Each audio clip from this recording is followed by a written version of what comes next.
Good morning, everybody. This is Pastor Kevin with our 21-day walk with John. We're in John 19. There's only a couple more days left of this. But I'm going to dig into something that if it doesn't fire you up a little bit, your wood might be just a little bit wet. Just saying. Because we're going to talk about Jesus. And we're going to talk about him specifically on the cross in this situation. This is one of the most intense scenarios in the entire Bible. And it teaches us something vital. It teaches us about love. It teaches us about what it means to truly sacrifice.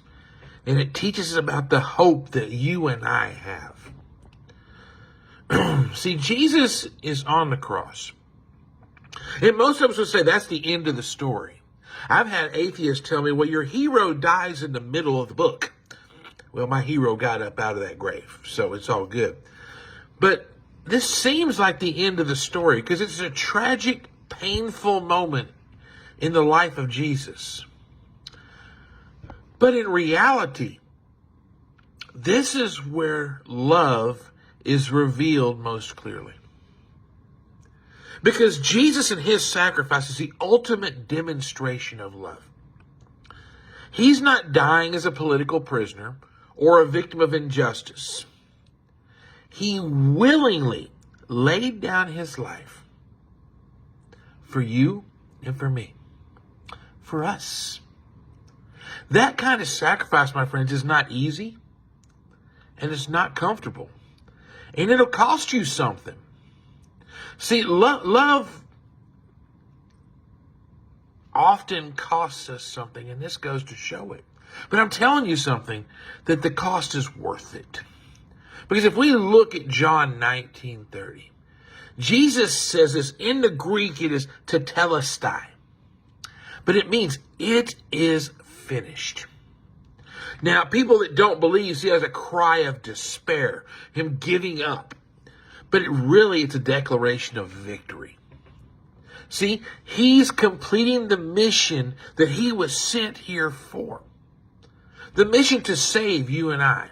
To bridge the gap between us and God. Because Jesus did what Jesus did on the cross.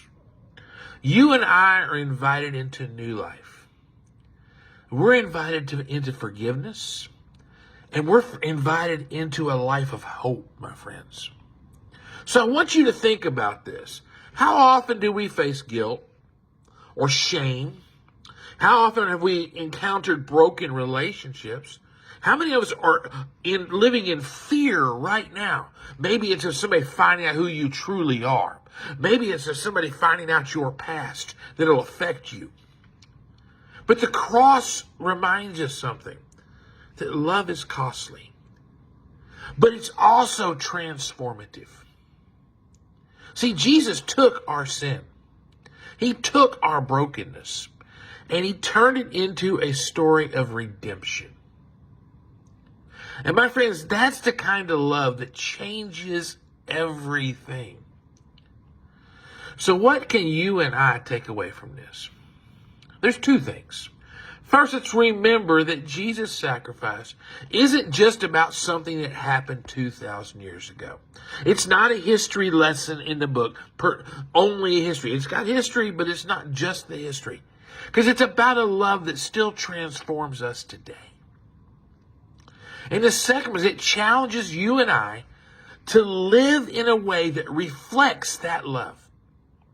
A way that chooses compassion over judgment in a world to where everybody is judging everybody, especially on who they may have voted for in the last election.